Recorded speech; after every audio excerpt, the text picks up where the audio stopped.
بسم اللہ الرحمن الرحیم۔ کتاب الہبہ، ہبہ یعنی ہدیے اور تحفے سے متعلق مسائل کا بیان۔ مسائل کی مجلس میں بات چل رہی ہے معاملات سے متعلق۔ ایک مسلمان کی جو معاملات کی زندگی ہے،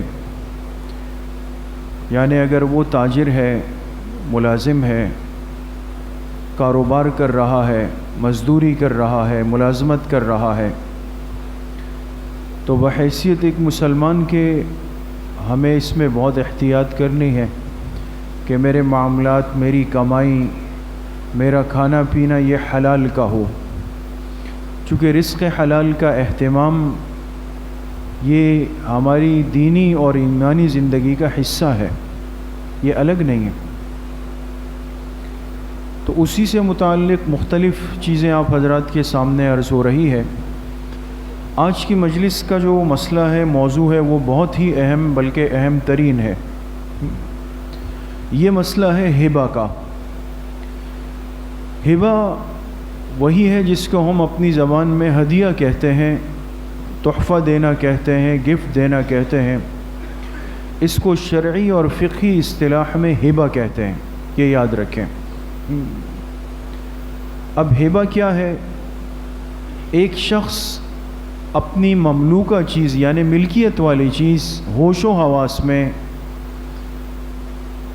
اپنی خوشی سے کسی دوسرے کو دے دے۔ ایک شخص اپنی ملکیت والی چیز ہوش و حواس میں اپنی خوشی سے دوسرے کی ملکیت میں دے دے۔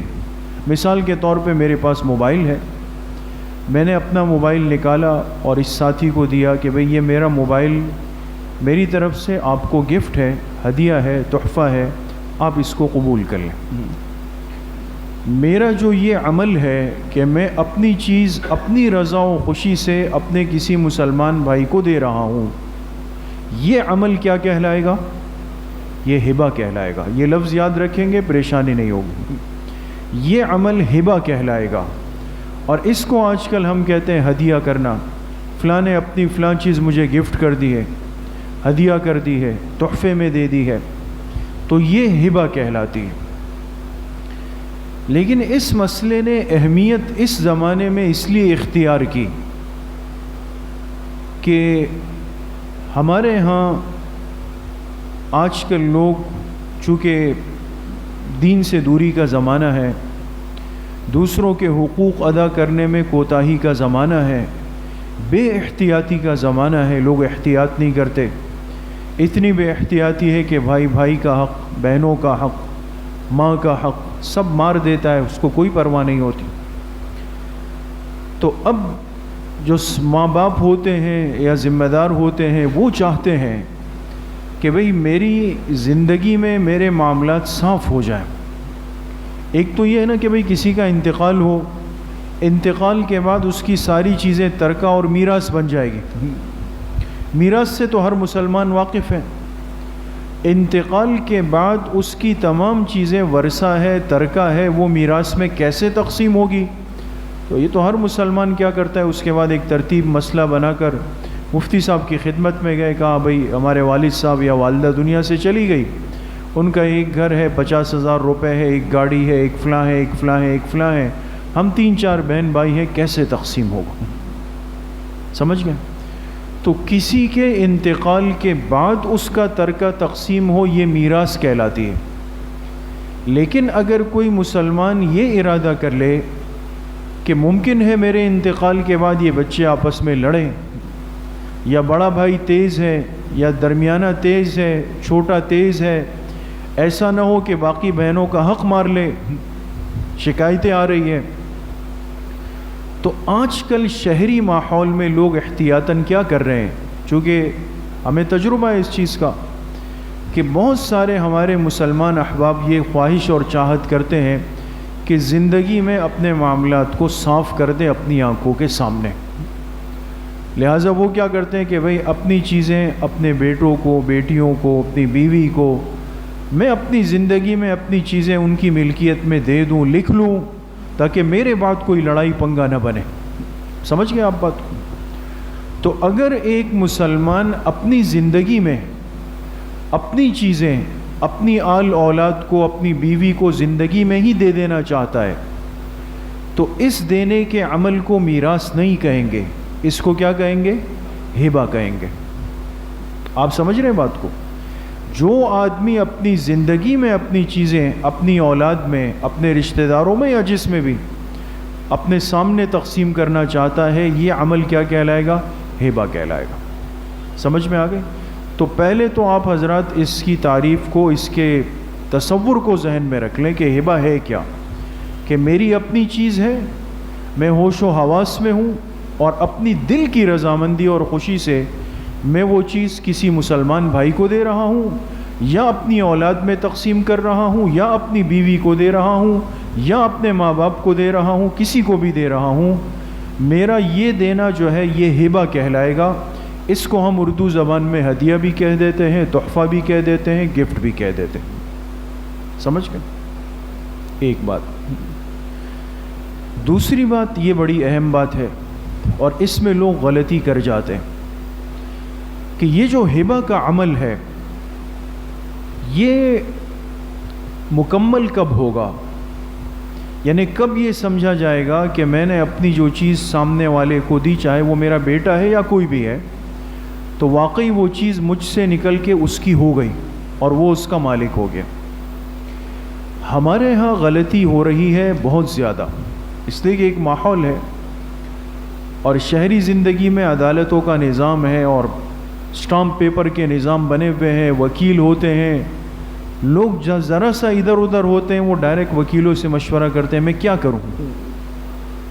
تو وکیل ان سے کہتے ہیں کوئی مسئلہ نہیں، آپ میں اسٹامپ پیپر لے آؤں گا، آپ اپنے اسٹامپ پیپر پہ لکھ لیں کہ میرا گھر جو ہے بڑے بیٹے کا ہے، دکان دوسرے بیٹے کی ہے، گاڑی تیسرے بیٹے کی ہے، فلاں پلاٹ بیوی کا ہے اور فلاں پلاٹ بیٹی کا ہے. کوئی مسئلہ نہیں ہے، ٹینشن ہی نہیں ہے.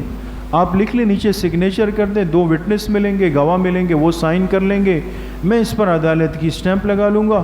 آپ بالکل سکون، ٹینشن نہ لیں، آرام میں آ جائیں. یہ چیزیں عام ہیں. اور ہمارے ہاں لوگ اس لکھت پڑھت کو، اس اسٹامپ پیپر پر لکھ لینے کو اور اس پر سائن کر لینے کو یہ سمجھ کر کہ جی میں نے اپنی ذمہ داری پوری کر لی اور میں نے اپنی چیزیں اپنی زندگی میں گویا اپنی اولاد میں تقسیم کر دی. ذہن تو یہی ہے نا کہ یہ میرے اس لکھنے کی وجہ سے یہ سارا معاملہ حل ہو گیا، لہٰذا اگر کبھی انتقال اچانک ہوا یا وقت پہ ہوا، جب بھی ہوا، تو میرے بعد یہ بچے آپس میں لڑیں گے نہیں. پھر کیا ہوگا؟ اسٹامپ پیپر سامنے آ جائے گا، وکیل صاحب سامنے کر دیں گے، کہیں گے بھئی گھر اس کا ہے، پلاٹ اس کا ہے، گاڑی اس کی ہے، پیسے اس کے ہیں، زیورات اس کے ہیں، سب ہو جائے. یہ چیز ہمارے معاشرے میں عام ہے. حالانکہ جو موضوع ابھی چل رہا ہے ہبہ کا، اس کے لیے بنیادی شرطیں 2 ہیں. کتنی شرطیں؟ 2. ہبہ اسی صورت میں معتبر ہوگا جب میں اپنی چیز جو دینے کا ارادہ کر رہا ہوں وہ میں اپنی ملکیت سے نکال کر سامنے والے کے حوالے کر دوں. میں نے گھر ہبہ کیا لیکن اس میں خود بیٹھا ہوا ہوں آرام سے. گاڑی ہبہ کی لیکن چابی میرے پاس ہے، میں چلا رہا ہوں. مجال نہیں کہ بیٹا مجھ سے چابی لے سکے یا اس گاڑی کو بیچ سکے. تو ایک چیز میں نے کاغذ میں لکھ دی، ڈاکیومنٹس میں لکھ دی، لیکن ہے میرے اختیار میں. تو ہبہ کی پہلی شرط تو یہی ٹوٹ گئی. پہلی شرط یہ ہے کہ میں اس کو اپنی ملکیت سے خارج کروں، نکالوں گا. نمبر دو یہ ہے کہ سامنے والا اس پر مکمل قبضہ اور اختیار حاصل بھی کر لے. کنٹرول جس کو کہتے ہیں.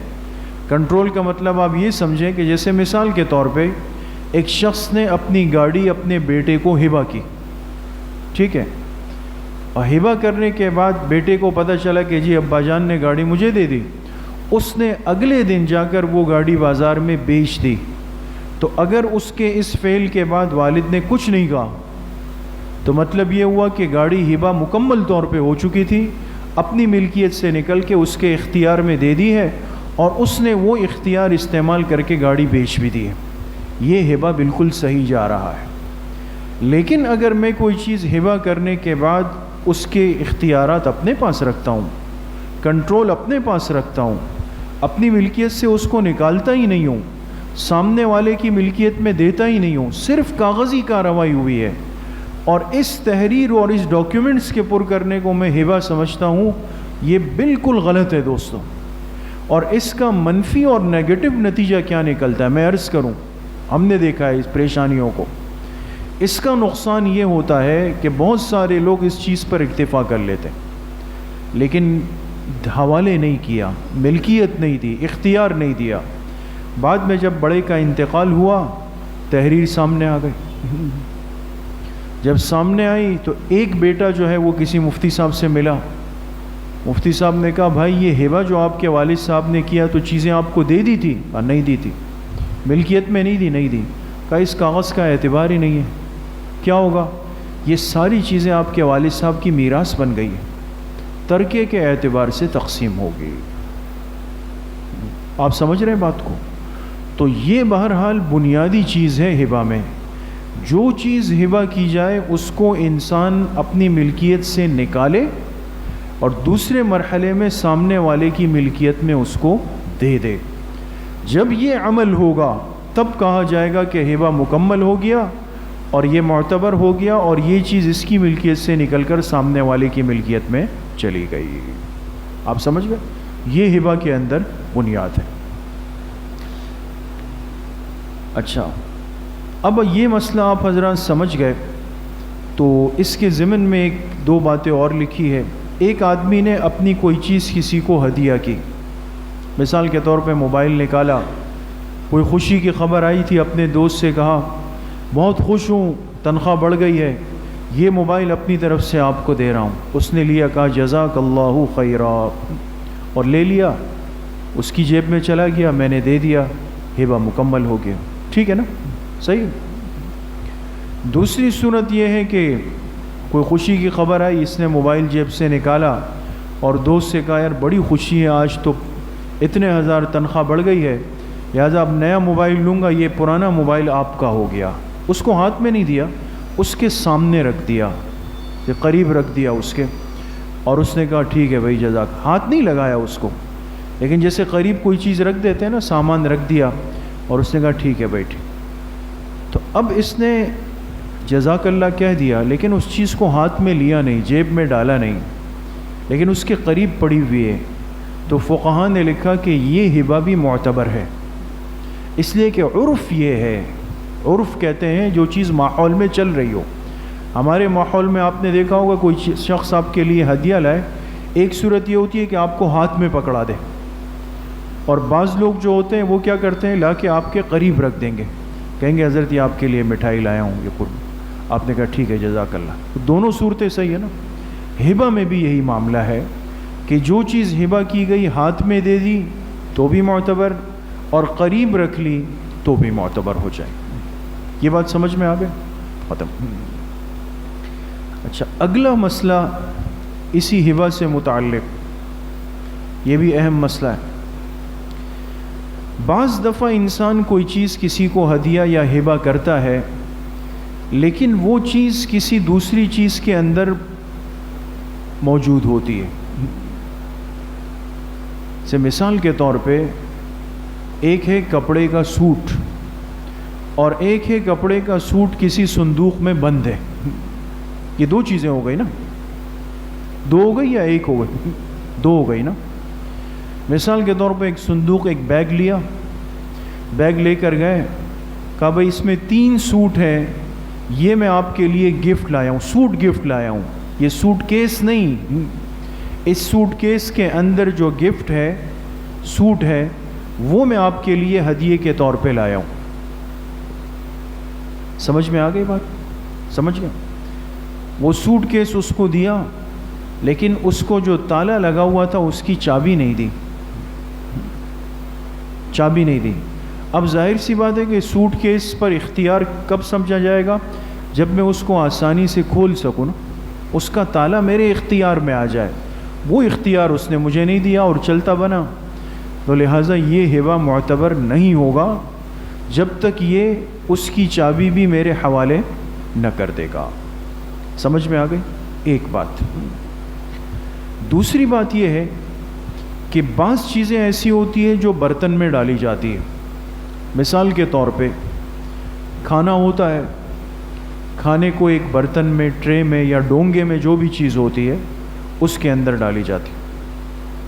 ایک آدمی آپ کے لیے ایک بوتل لایا گاؤں سے، کہا بھئی اس میں خالص گھی ہے، گھر کا بنا ہوا گاؤں کا، جیسے لوگ لاتے ہیں گھی ہے، یہ لایا ہوں آپ کے لیے، یہ بوتل مجھے واپس کر دیجیے گا۔ یعنی مقصد کیا ہے کہ یہ ہدیہ کیا چیز کر رہا ہے؟ گھی کر رہا ہے۔ گھی اندر ہے نا اور بوتل باہر ہے، اور بوتل نہیں کر رہا، یہ مجھے واپس چاہیے۔ اب غور کیجیے گا دوست، تو اصل ہے گھی اور بوتل ہے اس کے تابع۔ ہبہ کے اندر یہ دیکھا جائے گا کہ ہبہ کرنے والا اگر اصل چیز ہبہ کر رہا ہے، اصل چیز، تو جو چیز تابع ہے چاہے وہ نہ دے تب بھی ہبہ معتبر ہے، اور اگر تابع کو ہبہ کر رہا ہے اصل کو نہیں کر رہا تو ہبہ معتبر نہیں۔ آسان سا مسئلہ ہے، ابھی عرض کرتا ہوں آپ کو۔ گھی لایا بوتل میں اور آ کے اپنے دوست سے کہا کہ یہ گھی آپ کے لیے ہدیے میں لایا ہوں، بوتل مجھے دے دیجیے گا۔ مقصد بوتل آپ کی نہیں ہے، ٹھیک ہے نا؟ اس نے کہا ابھی گھر والے ہیں نہیں، میں بھی تھوڑا مصروف ہوں، رات کو آ کے بوتل لے جائیے گا۔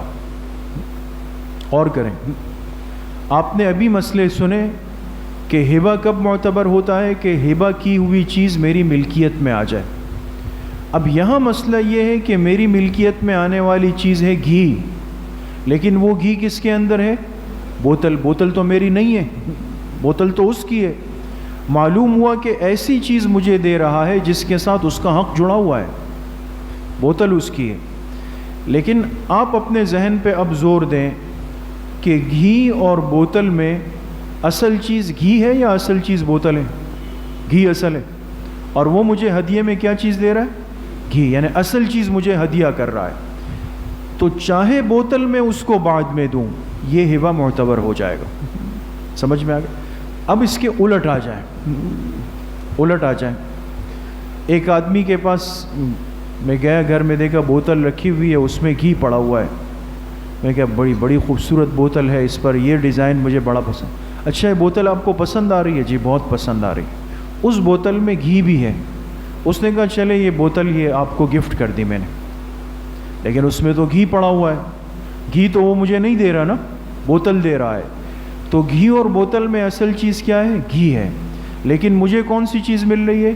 بوتل، اور ابھی بوتل خالی نہیں ہے، اس کے گھی کے ساتھ بند ہے۔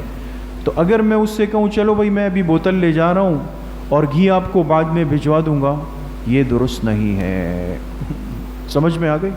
آسان سی بات یہ کہ اگر دو چیزیں ہوں، اس میں ایک اصل ہو ایک تبع ہو، تو اگر اصل ہبہ کی جائے تو تبع اس کے ساتھ جوڑ کر آ سکتی ہے، لیکن تبع ہبہ کی جائے تو اصل کو اس کے ساتھ جوڑ کر ہم اپنے پاس نہیں لا سکتے۔ یہ مسئلہ بھی ختم ہو گیا۔ آگے مسئلہ آ گیا ہبہ کے اندر کہ اللہ پاک نے جتنی چیزیں دنیا میں بنائی ہیں یہ دو طرح کی چیزیں ہوتی ہیں، دو طرح کی۔ بعض چیزیں اللہ کی بنائی ہوئی ایسی ہے کہ وہ قابل تقسیم ہوتی ہے، بعض چیزیں اللہ کی بنائی ہوئی ایسی ہیں جو قابل تقسیم نہیں ہوتی۔ آپ سمجھ گئے؟ میں آپ کو ایک آسان سی مثال دوں۔ یہ جس کرسی پر میں بیٹھا ہوں، کرسی پر نا، یہ کرسی قابل تقسیم ہے؟ اگر کوئی کہے کہ بھئی یہ کرسی آپس میں بانٹ دیتے ہیں، آدھا آدھا کر لیتے ہیں، کیا خیال ہے فائدہ ہوگا اس کا؟ تو خراب بیکار ہو گئی نا، نہ میرے کام کی رہی نہ اس کے کام کی رہی۔ معلوم ہوا کہ کرسی ایسی چیز ہے کہ جو قابل تقسیم نہیں ہے۔ اگر ہم نے اس کو تقسیم کرنے کی کوشش کی نقصان ہو جائے گا۔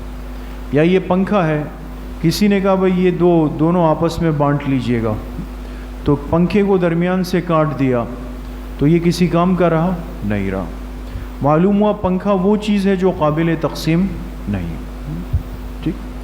جب بعض چیزیں وہ ہوتی ہیں جو قابل تقسیم ہے، جیسے مثال کے طور پہ آٹے کی بوری لایا، کب 20 کلو آٹے کی بوری ہے، آپ دونوں آدھا آدھا لے لیجئے گا، تقسیم ہو سکتا ہے؟ بالکل ہو سکتا ہے۔ ترازو لے جائیں دکاندار کے پاس، بھائی 10-10 کلو کی 2 تھیلیاں بنا لیں، تقسیم ہو گیا۔ سمجھ میں آ گئی؟ تو سمجھ میں آتا ہے کہ بعض چیزیں تقسیم کی صلاحیت رکھتی ہے، بعض چیزیں تقسیم کی صلاحیت نہیں رکھتی۔ اب مسئلہ یہ ہے کہ اگر کوئی آدمی اپنی چیز 2 آدمیوں کو ہبہ کرے، 2 بھائیوں کو مثال کے طور پہ 2 بھائیوں کو ہبہ کی، اور کہا کہ بھئی یہ ایک کرسی ہے، یہ آپ دونوں کو میں ہبہ کر رہا ہوں، تو آپ فوراً آپ کے ذہن میں آئے گا کہ جی ہم نے تو آج مسجد میں مسئلہ سنا تھا کہ بھئی ہبہ اسی صورت میں معتبر ہے جب ہبہ کی ہوئی چیز پر مکمل ملکیت حاصل ہو جائے۔ تو اب کرسی میں اس کا بھی حصہ ہے، اس کا بھی حصہ ہے، اس کی بھی ملکیت ہے، اس کی بھی ملکیت ہے، تو آدھا آدھا کیسے کریں؟ چلو درمیان سے آری چلا کے کاٹ دیتے ہیں، وہ تو کسی کے کام کی نہیں رہی۔ سمجھ میں آ گئی؟ اب مسئلہ سمجھیں، اگر ایسی چیز کسی نے 2 افراد کو ہبہ کی جو قابل تقسیم نہیں ہے، نہیں ہو سکتی، تو یہ ہبہ درست ہے۔ یہ کرسی ان دونوں کی ہوگی، ان دونوں کی مرضی آپس میں جو ترتیب بنائے کہ بھئی ایک دن میں ایک دن آپ، یا 12 گھنٹے میں 12 گھنٹے آپ۔ سمجھ گئے؟ تو جو چیز قابل تقسیم نہیں ہے وہ اگر 2 افراد کو دی جائے تو وہ ہبہ درست ہے۔ سمجھ گئے؟ اور جو چیز قابل تقسیم ہے، جیسے آٹے کی مثال دی، چاول کی مثال دی، اور بہت ساری چیزیں، پلاٹ کی مثال لے لیں، ایک پلاٹ ہے وہ 2 آدمیوں کو دے دیا، قابل تقسیم چیز اگر 2 افراد کو یا 2 سے زائد افراد کو دی تو وہ اسی صورت میں معتبر ہوگا جب دینے والا اس کو خود تقسیم کر کے دے گا۔ سمجھ میں آ گئی؟ مثال کے طور پہ ایک پلاٹ تھا، اپنے 3 بیٹوں کو زندگی میں ہبہ کیا، کہ یہ پلاٹ ہے 2000 گز کا، یہ آپ تینوں بیٹوں کو تقسیم کر رہا ہوں، تو اب بتائیں پلاٹ قابل تقسیم ہے یا نہیں ہے؟ قابل تقسیم ہے۔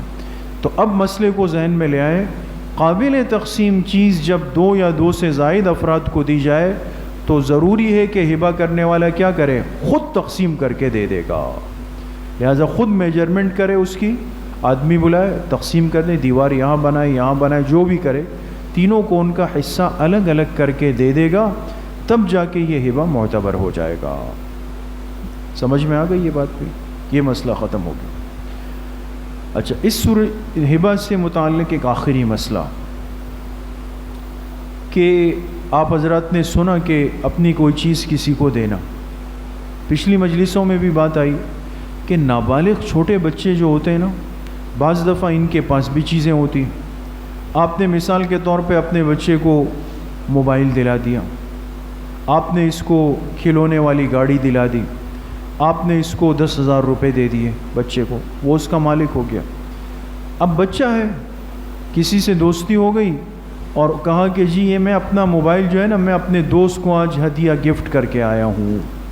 نابالغ کا کیا ہوا نہ ہدیہ قبول ہے، ہبہ گفٹ کچھ بھی قبول نہیں ہے دوست۔ سمجھ گئے؟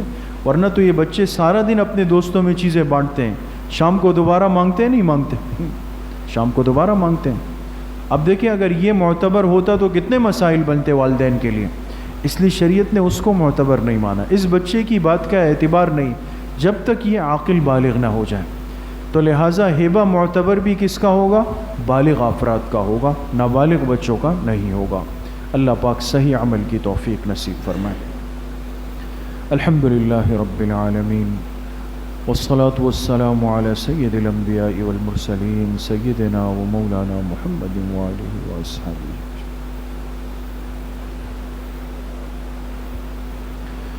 ہمارے ایک ساتھی کے نانا کا انتقال ہوا ہے، دعا فرمائے اللہ پاک ان کے نانا کی مغفرت فرمائے، اللہ ان کے درجات کو بلند فرمائے۔ جتنے مرحومین مرحومات دنیا سے جا چکے ہیں اللہ پاک سب کی مغفرت فرمائے۔ وصلی اللہ وسلم علی نبینا محمد وآلہ واصحابہ اجمعین برحمتک۔